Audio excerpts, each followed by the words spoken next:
So this is verse shlok number 2. We'll just do one more shlok this time, which is shlok number 3. Chant along with me. Klaibyam partha naitatvayupapadyate shudram hridaya dorbalyam Uttishtha parantapa. Bhagwan says, yield not to unmanliness, Arjun. This does not become you. Shaking off this base faint-heartedness, stand up, O scorcher of enemies. Take the word meanings. Ma smama, ma sma, do not. Gama, yield to. Klaibyam, unmanliness, impotence. Partha, Partha is Arjun, son of Pritha. Etat, this, na, not, upapadyate, befitting, tvai, you. It's not befitting you. This behavior is not suiting you. Tyaktva, giving up, shudram, this petty, trivial, rubbish. Hridaya dorbalyam, weakness of heart. Giving up this petty weakness of heart. Uttishtha, stand up. Parantapa, you scorcher of enemies. Okay. Now we just did verse number 2. In that, Bhagwan called Arjun only, reminding him of straightforward thinking. But in this verse, Bhagwan uses 2 more names, Partha and Parantapa. Partha means what? Son of Pritha. He has used earlier also, Pritha. But here, he is using this name to taunt Arjun. He is reminding him, oh, you are just the son of Pritha. Indirectly, he is telling him you have become like Mamma's boy. You are holding on behind your mama, hiding behind your Mamma. You don't want to be bold and valiant and come forward like a warrior. You know, Bhagwan is trying all kinds of strategies to shake Arjun out of his moha. And the second name he uses is Parantapa, scorcher of enemies, conqueror of enemies. Bhagwan is reminding Arjun, hey, wake up, don't you know?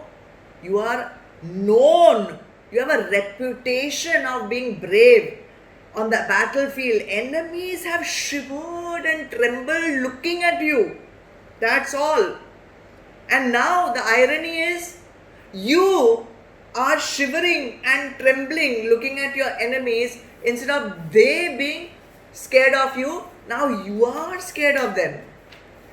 See, Bhagwan's language and strategy to save Arjun is getting more and more direct, more personal, more harsh.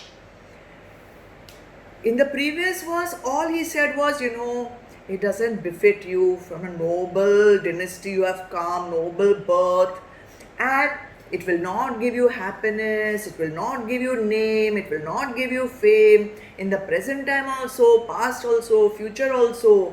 But now, obviously he didn't see any change in Arjun's behavior, thinking, body language, so he needed to use some stronger strategy. So what does he call Arjun? He calls Arjun Klaibyam. You are unmanly. You are impotent. Can you imagine Arjun's reaction hearing this? He must have been really taken back. I don't think Bhagavan Krishna could have ever spoken to Arjun like this. This is like a shock treatment, Bhagavan is giving him shock treatment. See, Bhagwan's intention, motive is not to insult Arjun. Far from it. There is no malice. There is no anger. His only motive is to shake Arjun out of his tamas. Wake him up. Take him out of this path of tamas and adharma, which will lead to his patan and downfall. And Arjun is dear to Krishna. Arjun is his favorite, and he would never let Arjun go down. No matter whatever he needs to do, he will do. But he has to save Arjun. Now, there are two kinds of emotions that are required in each human being. And these emotions have been categorized as male emotions and female emotions. Nothing to do with gender, okay? Please don't take it as a women's liberation thing. Action-oriented emotions are named male emotions. And nurturing and compassion are named as female emotions. And let me tell you, both these male and female emotions are required equally in every one of us. Everyone requires both male emotions, action oriented, and nurturing and compassionate female emotions are required equally. They are equally important for each one of us. If you lack the male emotions, you will not be able to be productive. You will not be able to take on actions successfully. And if you lack female emotions, you will become robotic. You will become hard-hearted, and actually you will be impossible to live with.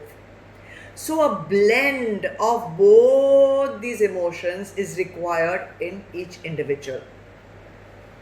Now Bhagwan calls Arjun klebyam, impotent, unmanly. He is implying that Arjun's emotions are confused. He is neither expressing male emotions of valor and bravery, nor is he applying his female emotions in the right way. Similarly for us, in our inner war against our own negative tendencies, we need both these kinds of emotions, male and female. We have to express our masculine energy to do our purusharth. We have to do purusharth to get rid of those tendencies that do not serve our higher purpose. For that, we need male energy. We also need to use our female energy. How? We need to support our positive qualities, to help them fight the negative qualities. So the male energy creates the purusharth, and the female energy nurtures, supports the positive qualities to help them fight the negative qualities. So here, through Arjun, Bhagwan is giving us Updesh to develop both these kind of tendencies, energies, propensities in us, gunas, that will help us evolve in our spiritual path. Another word that Bhagwan used in addition to klebyam was hridaya dorbalyam, weak-hearted. Now, which heart is this? Is it the medical heart, the organ that we talk about in anatomy? No, it's nothing to do with anatomy. Weak-hearted doesn't mean that he's going to have a heart attack or he's going to have some arrhythmia of the heart. It means, weak-hearted here means that Arjun is being sentimental, unnecessarily emotional, which is very different from compassion and nurturing, which are positive female energies. Now, this heart is always difficult to understand. See, in English, we use one word called mind. And this one word mind denotes all our thinking faculty, right? We think with our mind. But in Vedanta, the mind is referred to as Antakaran Chatushtaya, inner fourfold inner equipment, fourfold inner mental equipment. So the Antakaran is made up of 4 faculties. What are they? Man, Buddhi, Chit, Ahankar. Heart is not mentioned. Hriday is not mentioned anywhere. Man, Buddhi, Chit, Ahankar. Where is the Hriday? Let's understand these 4 briefly, because we have done it many, many times. Now, Man is connected to the organs of perception. That brings in the stimulus from the outside world. But the Man does not know what to do with this information. Right? It just is the collecting clerk. The Buddhi evaluates this information. And the Buddhi takes the decision. Based on what? Based on the information it gets from the Chitta. So what is Chitta? Chitta is the place which stores all the deep impressions of our sanskars, our habits, our desires, all that is stored in the Chitta. Now when we say in the spiritual journey, we have to purify the mind. This purification of mind is what actually? It involves weeding out all these unfavorable impressions, all the unfavorable sanskars, all the unfavorable habits which are there in your Chitta, which are giving false direction to your Buddhi. And Ahankar, what is Ahankar doing? Ahankar is basically your self-view. The concept of who you think you are. And do you know that all your desires, sattvic, rajasic or tamasic, are all connected to your concept of who you think you are. Your desires will be colored by your concept of who you think you are. So now this faculty of Man, Buddhi, Chit, Ahankar, we understand. But where does Hriday figure in this? Very interesting. In the Chandogya Upanishad and in the Taittiriya Upanishad, it is mentioned that the Atma resides in the cave of the heart. Now, what is this cave of the heart? There's such a beautiful explanation given by Sri Ramana Maharishi, and I'm going to read it out to you. It says, the godly atom of the self, godly atom of the self means Atma, is to be found in the right chamber of the heart, about 1 finger width distance from the body's midline.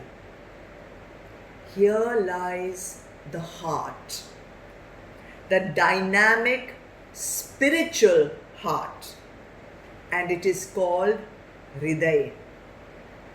And it is clearly visible, he says, to the inner eye of the adept on the spiritual path.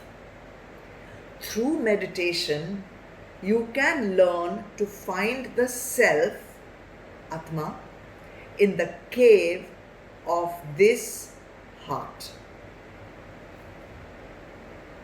What Bhagwan Krishna is trying to tell Arjuna is that right now your mind is going haywire all over the place.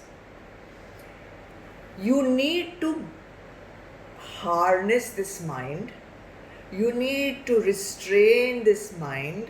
You need to pull the reins from all the disturbances around you, and you need to focus your energy on the self which is deep within yourself.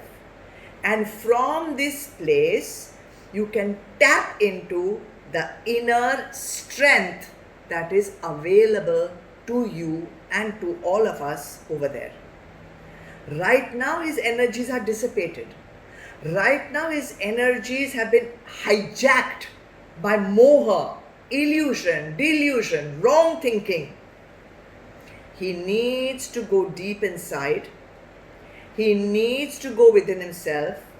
He needs to focus on his higher self or his Atma and make his energies strong again and bring it out of Hridaya Dorbalyam, weakness of heart. So this is the advice, the Updesh that Bhagwan is giving Arjun. Right now, Arjun's energies are all in the mind, and the mind is chanchal. The mind is always in sankalp vikalp. The mind cannot decide anything. He needs to take his energy from the mind, go deep inside into the heart of his cage and re-energize himself and become strong again. And when he can do this, when he will be able to do this, Bhagwan urges Arjun to stand up and fight. Uttishtha parantapa. Arjun, you are the conqueror of enemies. You have conquered all outside enemies. Now conquer your inner negative tendencies. He says, Uttishtha, stand up, rise. Through Arjun, Bhagwan is giving us Updesh to rise. And the spiritual aspirant must rise in 4 ways. First, you have to physically rise. What do you have to physically rise? Rise from laziness and inertia into being active. Rise from lackadaisical attitude, chalta hai attitude, to efficiency. Rise from procrastination, delaying tactics, to timeliness in performing your dharma in every situation that you find yourself. This is the way to rise physically. Then second way to rise physically is rise in your gunas. Rise from tamas, inertia, to rajas, action. Which action? Prescribed by the Vedas. And then from rajas, rise to sattva. Rise from avgun to sadgun. So physically, gunas. Third way to rise, in thoughts. Your level of thinking should be at a higher frequency. Rise from negative thoughts to positive thoughts. Rise from pessimism to optimism. Rise from complaining to solution finding.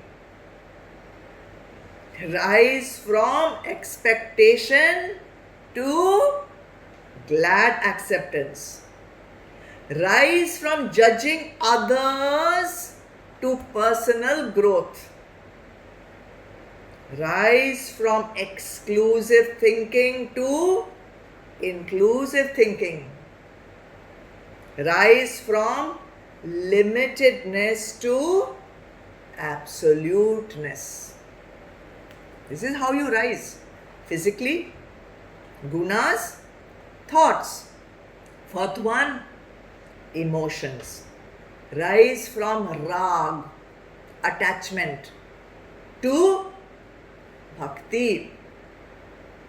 Rise from abhiman to humility. Rise from fear to faith. Rise from miserliness to abundance. Rise from jealousy to gratitude, and the list goes on and on. How much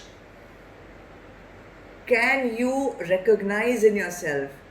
What are the avguns you are recognizing in yourself? What are the gunas that you are recognizing? What are the emotions you are recognizing? And keep taking them to higher and higher and higher levels of thinking and living.